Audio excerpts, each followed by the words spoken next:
Reaper, the edgelord, the anonymous IP hacker, the motherfucker, the cunt puncher. Is this vid still up? Okay, if it is, then look at this guy. Look at that stance. Look at that trench coat, that attitude, the akimbo-style shotguns John Woo could only dream of. This is a character which looks like it would attract the types of players which put lots of X's in their names and think it looks cool. So if you're one of those players, then I hope you enjoyed this video and are not a huge tar which plays Reaper every single game. I know you are out there. If you are, then, well, that's a bad habit you got there. If you are willing to share around, then I hope this video can help you. Reaper is a close combat specialist, not medium to long range like Soldier 76 was. Reaper is close, and he is the most comfortable when he is playing with the enemy. The key word is playing there, as Reaper is the best character who likes to play tricks and mind games on opponents. But before we get into that, let's talk a little bit about his lore. I already talked about the lore of Soldier 76 last time, so this time I will go into a bit more detail about how Overwatch disbanded. Overwatch has gone through 3 different phases. The first one was the one which was formed and fought in the Omnic Crisis First War, which Gabriel Reyes led, at least on paper. Morrison was proven to be the real reason they won the war, and Reyes was demoted, not kicked out though. The second phase is right after that, as there was no war, so Overwatch became a peacekeeping force, but in that time, Reaper created Blackwatch, and these guys didn't play nice. In that unit, Reyes recruited a variety of criminals to be an official part of Overwatch, which gained him some support. The kind with big scary guns, which led to a lot of human rights violations on behalf of the official Overwatch members, so it was disbanded. And the third phase is what the game is about now.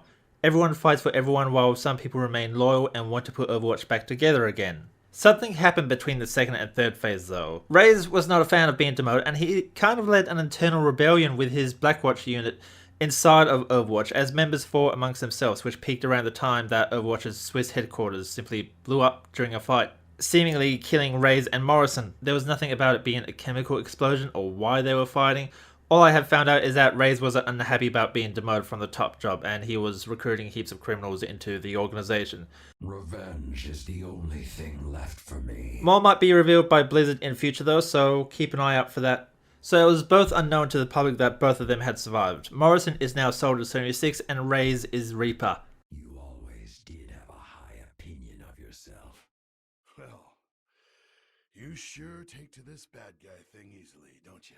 And you sure know how to play Boy Scout. But obviously he isn't entirely human. He is one part human and one part smoke monster, the kind you would see from Lost. And that is because of Mercy. You can tell that there is some tension between the two, because when they are on the same team, sometimes they have a little exchange. What happened to you? You tell me, Doc. Don't forget, you're the one responsible for this. So Reaper is now a ghost wraith thing, and he has been trying to obtain information about all the former Overwatch agents so he can hunt down and kill them. Why though? Who knows? However, he has been seen working alongside Widowmaker trying to get the Doomfist Gauntlet, which is some kind of powerful artifact in the Overwatch universe. I want to see if it happens again though, because Talon seems to want the Omnic War to start once again. And Reaper is the big baddie compared to Soldier 76, so if he really is a part of Talon, then that would definitely make them the main threat to Overwatch, and make it a very good versus evil type of scenario. But then again, it is Blizzard. They usually go into more detail as to why someone is evil instead of just because they are evil. Okay, went a bit overboard with the lore there. Now for the abilities. Reaper has 250 health. That is curiously more than Soldier 76. His passive is called the Reaping. He can collect soul globes to regain 50 health each. Only Reaper can see the soul globes and disappear once a player who has killed respawns again. Once Reaper kills someone, they drop a soul globe, which gives him 50 health if he runs over it. Only Reaper can see the soul globes and they disappear once the player who has killed respawns once again. They will still drop if you are full health, but you won't be able to pick them up, of course. His guns, which are activated with the left mouse button, are called his Hellfire shotguns. And listen to this. Twin shotguns do 2 to 7 damage per pellet, where there are 20 pellets per shot, which means you can do a max of 140 damage per shot. You can fire 2 shots per second, reload for 1.5 seconds, and headshot with the shotguns. Reaper sounds overpowered just with this ability alone. These do a lot of damage. These are not like tracers, which wear you down and hurt like a little bee sting. They are shotguns, 2 of them.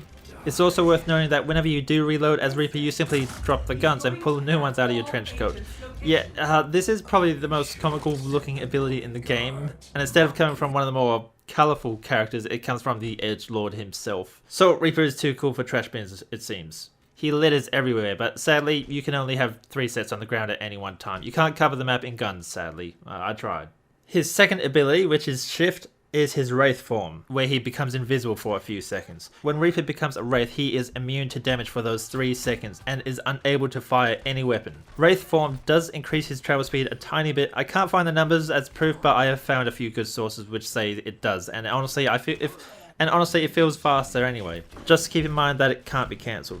The main use of this is obviously to stop yourself from being damaged. It can escape a variety of moves such as McCree's Deadeye, Zaya's Graviton Surge, Tracer's Pulse Bomb if it's stuck on you, Widowmaker's Venom Mines, May's Freeze and her ult. You can also be a Wraith on a capture point to delay a capture, but it is your main escape ability, so some smart players will chase you when you do go into Wraith form, because if you want to escape after damage, it's easy to predict that you will be heading to the nearest health pack, so be ready for that.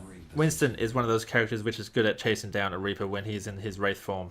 That monkey is relentless. His next ability is called Shadow Step, which is activated by E, and that is his teleport, where he puts his shotguns to his chest and teleports. It has a 2-second cast time and a 10-second cooldown. Shadow Step allows Reaper to get to places a lot of characters find it hard to.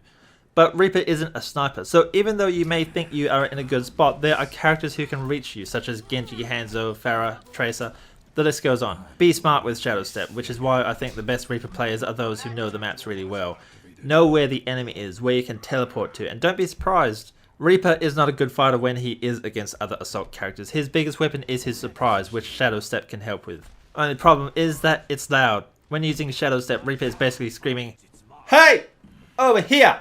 So try use it in places where you will not be seen or heard upon your arrival. I like this area on the back of Route 66. People always seem to ignore it, and there seems to be a platform there. It's like it's just for Reaper or maybe Bastion or something, but it's a really good area for Reaper to jump in and drop down and kill their healer or two. Of course, the exception is if you want to get somewhere fast to help contest a point or drop down and use your ultimate, which is called Death Blossom. Death Blossom lasts for 3 seconds, where Reaper fires his shotguns in a rotating motion which does 200 damage per second. That's 600 max damage, 40 damage per tick in an 8-meter radius. It hurts. It's an AoE ability, which means an area effect ability. You simply jump down into a crowd and go nuts. You can activate it while you're in the air. Though he is not invincible when performing Death Blossom, he can still be killed, pushed and pulled out of the ability. So, as I said, his main weapon is his ability to surprise people. He is most comfortable when he knows where a target is. Awareness is key. So teammates such as Widowmaker and Hanzo work well alongside him. Reaper is most comfortable behind an enemy, looking down at them from a rooftop where he can pick his fights. Though I also like to just wait next to a door, so when an opponent does come out of that door, they have their back turned to you. However, when you do have a choice, the priority target is usually the support, the healers such as Mercy. He does so much damage he can jump in, kill a tank, then jump out. He is great against a Mercy, Bastion, when he has flanked them. I was going to say that he is good against Torpdron, but that turret is smart. The player controlling Bastion can't look behind them all the time, and they are usually quite dumb compared to an AI controlled turret. But his shotguns do so much damage to a Bastion. They usually hit the average character 2 or 3 times before they realize you are there. That means you can kill a lot of support characters before their teammates even realize it. He is also good against Junkrat and Widowmaker. Because of their camping, he can get around them and ignore their damage from their traps. I personally really like him against Mei. His Wraith form allows him to escape her ultimates and her freeze, while his shotguns can surprise her up close with some good burst damage which can surprise her, so she is too slow to react with her ice shield. I have found that Reaper has a lot of trouble against Pharah. Get close to her and she can simply fly away and blast you. Lucio is also a good counter because he is hard to hit with his shotguns, and he is so maneuverable and hard to predict. And his ultimate is a great tool for healing teammates to be able to escape from Reaper's ultimate as well, if he's fast. I think Reaper is really good to killing tanks as long as you really know their abilities. Be careful of Reinhardt behind a shield because they can just drop it and suddenly charge you, which will kill you. Winston's like to chase you when you do go for your health packs, as I mentioned. Zaya usually has a shield ready, but Roadhog and his damn pull seems to catch me a lot when I am Reaper. I say Reaper is a good tank killer because of his twin shotgun's damage. Killing an enemy tank during a push is a big deal, but so is a healer. The general rule in Overwatch is to always kill the Mercy first, however, because if you don't, you could kill everyone only for them all to be revived, which leads to some funny voice murmurs between the two. Or you could just be a jerk and wait for her to revive before jumping in with your ultimate. So just remember that surprise is your big weapon, your main weapon. Not the ability to teleport long distances, turn into a smoke monster, or have an unlimited amount of shotguns under your trench coat. It is a surprise. If you want to see some gameplay of Reaper, then I have put a little annotation card thing at the top which you can click on if you want to see that. It's in the second half of that video. But if you like this video, then please give it a rating, vote it up if you want, or vote it down if you think I can make better videos.